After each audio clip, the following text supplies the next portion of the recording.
Good morning. Welcome to Books at the Bottom of the Stairs.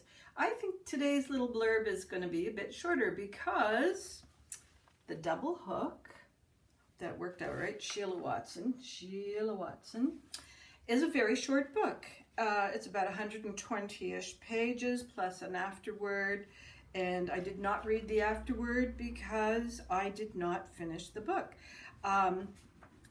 Sheila Watson is a female Canadian author, classics. She's part of the new Canadian Library's offerings. This is old, I don't know when they actually did this, but it's people like Alice Munro, W.H. New, and Guy van der Hagen, who figured out who were the classic writers of Canadian literature at that moment in time, and it's got things like Susan Moody and female-wise Catherine Partrail.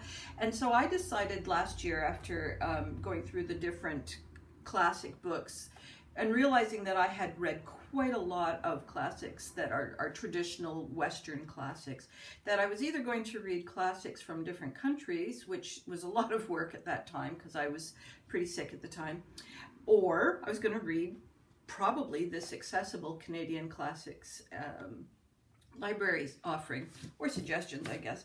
So I have already spoken to you about Marie Claire Blais and Mad Shadows, which is a fabulous book, and she's on my to-do list for other books to read. I have read one or two of them, but it's gone, so I need to redo that. And I totally loved Wild Geese by Martha Ostenso. Adored this book, and 5 out of 5 for me. I'm sure there's a video. I haven't figured out how to link you to my old videos, but there aren't that many. You can probably figure it out. And the other one that I really liked and spoke to you about was Swamp Angel by Ethel Wilson. And all three of these have got a very strong rural connection. Mad Shadows is in Quebec, and the other two are in British Columbia. And all three of them are very much of an era in Canadian literature in terms of the land as part of the characterization of what people are going through. They are referencing their feelings and so forth against the land itself. I don't know what happened here. Sheila Watson is, what would you call her? She's deceased, and she was part of, I just had it in front of me, in her autobiography, she was part of the founder and editor of White Pelican, an avant-garde journal of literature and visual arts. And she worked with Marshall McLuhan, where that was the time of literature and exploration, where the media is the message is the media, all those kinds of Marshall McLuhan-isms that informed the next 40 or 50 years of Canadian literature. And she's a part of that. So what she's done here in the double hook, there's something about the parrot on the cover. She has taken a lot of the punctuation out. She has taken out a lot of the sort of commonalities of conversation out, and she has taken a lot of bridging sentences, I would say, out. So where you're looking at the text of this, let's see what's a good example. So hopefully you can see that. Instead of bridging sentences, she's got gaps. She sometimes goes into a sort of verse for one of the characters. And she also has almost no descriptions of the people themselves. And there are several. There's, I should have known just from the opening page, the old lady, mother of William, of James, and Greta, big space. Lived James and Greta, lived William and Era his wife, lived the widow Wagner, the widow's girl Lenchen, the widow's boy, lived Felix Prosper and Angel, lived Theophile and Kip, until one morning in July.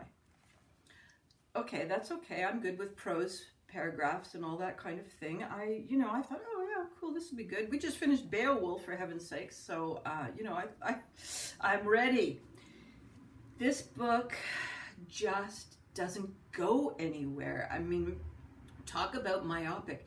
And people are speaking to each other and sort of self-referencing themselves. Like a man expects to find clean spoons on the table. A woman is going to find water in the sink. What? And anyways, I couldn't figure out what was going on. I tried it. I kept going till about page 60 or so. And I was thinking, you know, I had to think about why didn't I like this? And I thought, well, I still don't really know which character is which, because of the way there aren't any bridging things. One minute I'm in William's head, the next minute I'm in Era's head. Are they speaking to each other? Are they speaking to themselves? Are they actually speaking to a third person in the room? That happened a couple times where there's a third person in the room. You've got no idea until they pop up from the table. So really, I have no idea what's going on. Possibly the mother has died. I think by the time page 60 came around, there seemed to be a consensus that she had died. But did the daughter know that she had died and just didn't tell anybody? Had her ghost been seen fishing along the river side, because she was a great fisher person and had a habit of fishing on other people's lands? And I thought, well, that's kind of what you do on a river, but that's neither here nor there. Yeah, was the girl Lenchen pregnant? Was it even Lenchen that was the girl? I just didn't know. And then at a certain point, I just thought, forget it. If you've gone this far in a book and you still don't really know what's transpired, and it's not even an unreliable narrator because they're kind of narrating themselves, and yeah, I think time to put the book down. So I did.